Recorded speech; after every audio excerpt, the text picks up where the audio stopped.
म्हटलं माझ्या वडिलांच्या आता सिटी स्कॅन सुरू आहे आणि त्यांना ते मला काय काळजी करतो पांडुरंग आहे ना तू सेवा करतोयस ना त्याला बरंच वाटणार रे. इतक्यात एक माणूस खालून म्हणलं हे काय बांधले आम्ही चालतोय आणि तुम्ही ट्रकमध्ये बसतो.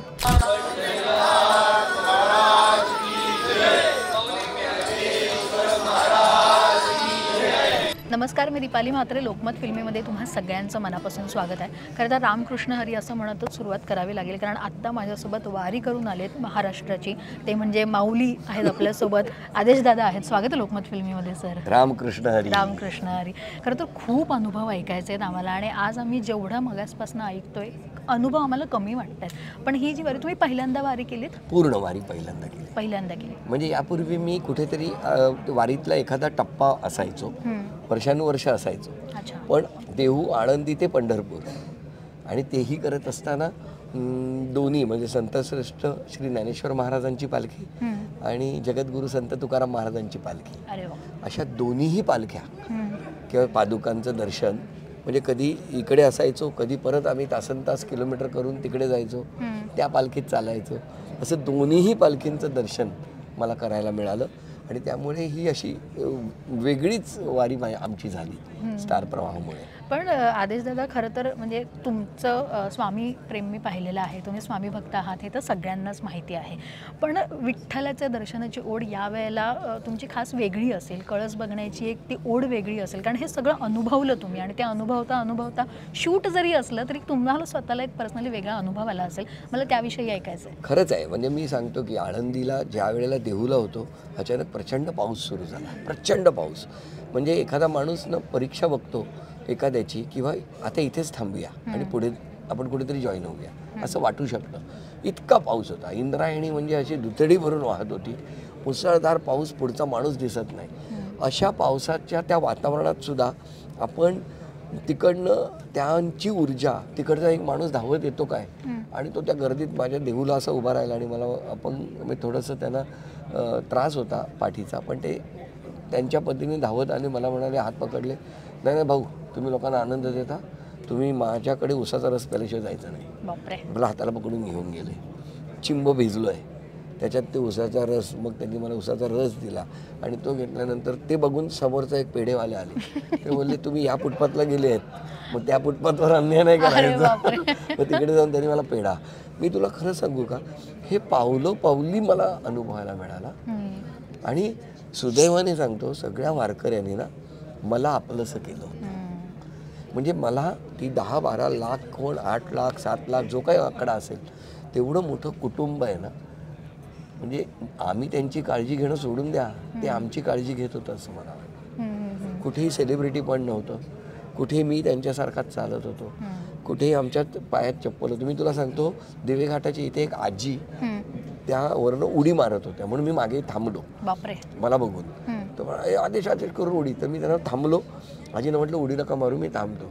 मग तुम्ही वर थांबा, मग तू वरती बस म्हणून मी त्याच्यावर बसलो. त्यांच्या ट्रकवर.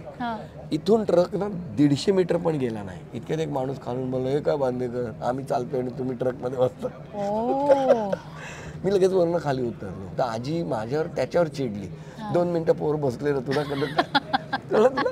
म्हणजे हे 2 जनरेशन मधलं हे प्रेम.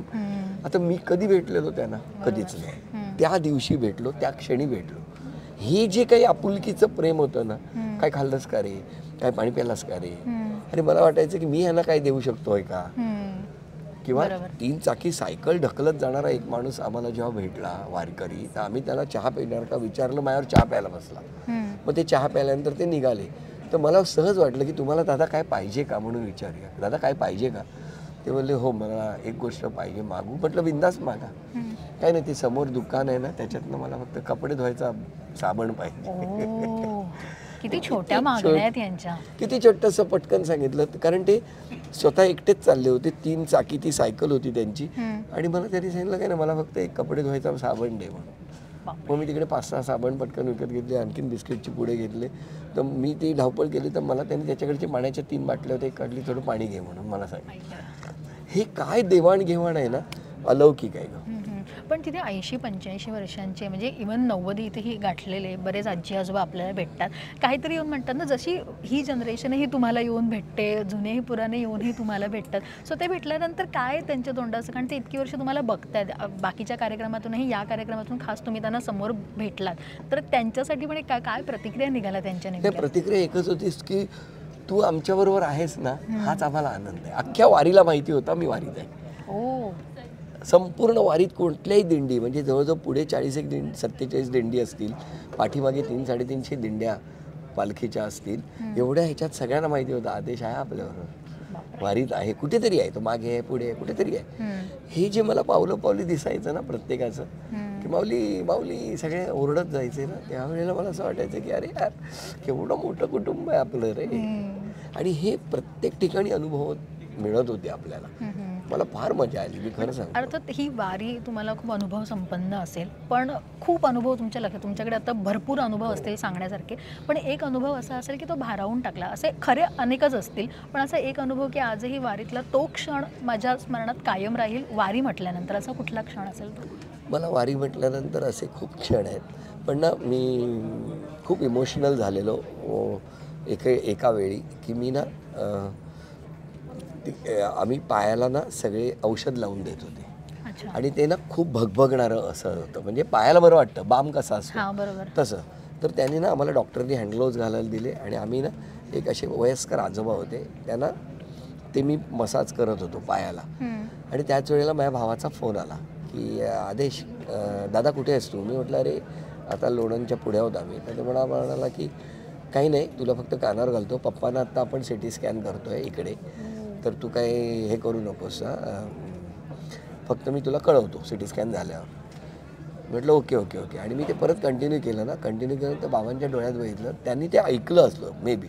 ते माझ्याकडे असे बघत होते, पागोटं घातलेले असे मस्त मिशा, आणि ते वयस्कर आजोबा असे माझ्याकडे बघायला लागले. तर काय रे काय? म्हटलं काय नाही बाबा. असं म्हणताना माझ्या डोळ्यात पाणी आलं.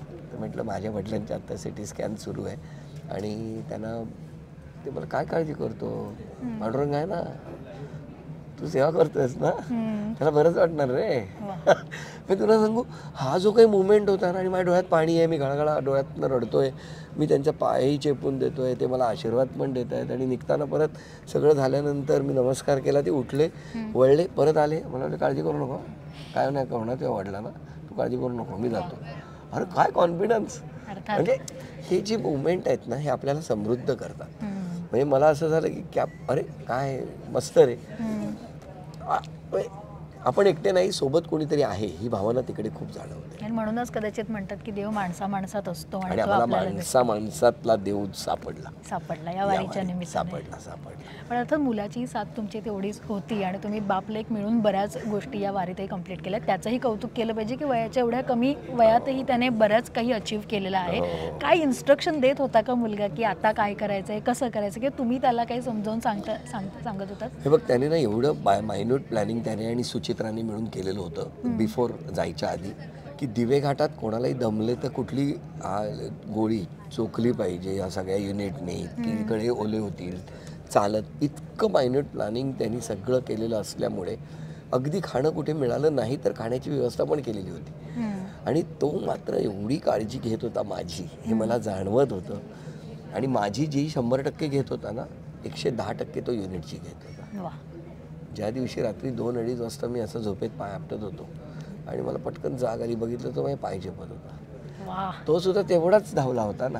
मग मी त्याला पटकन म्हटलं सोमा झोप रे, आता काही नाही, मला बरं वाटतंय. नाही नाही बाबा आता मी झोपतो. पण ती जी मुवमेंट होती ना बारीकशी, की 2-2:30-3 वाजले होते, कारण आम्ही त्या दिवशी 10-12 किलोमीटर चाललो होतो. बरोबर. आणि त्याला जाणवलं की बाबाला जरा मग ते असं गाढ झोपलो मी. पण तो क्षण असा होता ना, म्हटलं अरे झोप रे.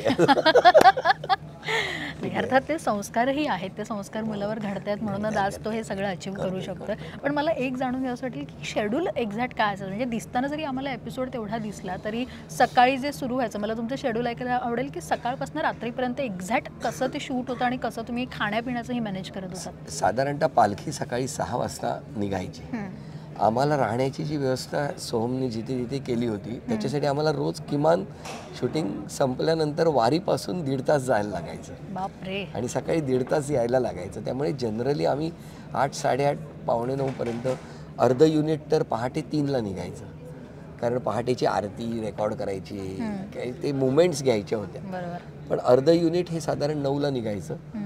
रात्री यायची वेळ ठरलेली नसायची, कधी 10, कधी 12, कधी 2, कारण प्रवास खूप होता. वारीच्या प्रवासात तुम्ही एकदा वारी सुरू झाली की मध्ये घुसू नाही शकत.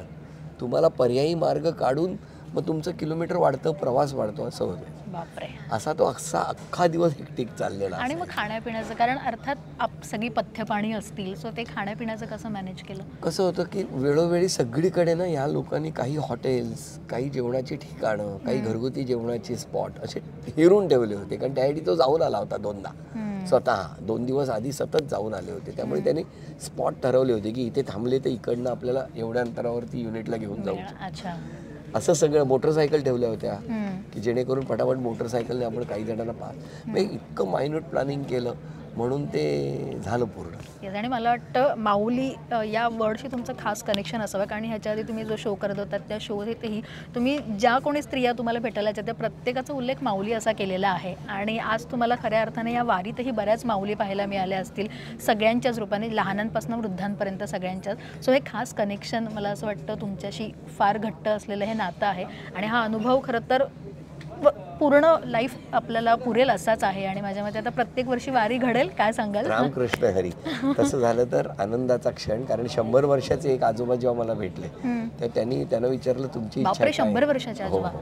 ते संत तुकाराम महाराजांच्या पालखी सोहळ्याचे चोपदार आहेत. 60 वर्ष वारी करतायत. 60 वर्ष. आणि त्यांची इच्छा ही आहे की पुढच्या वर्षीची वारी माझी अशीच चालत व्यवस्थित होऊ दे.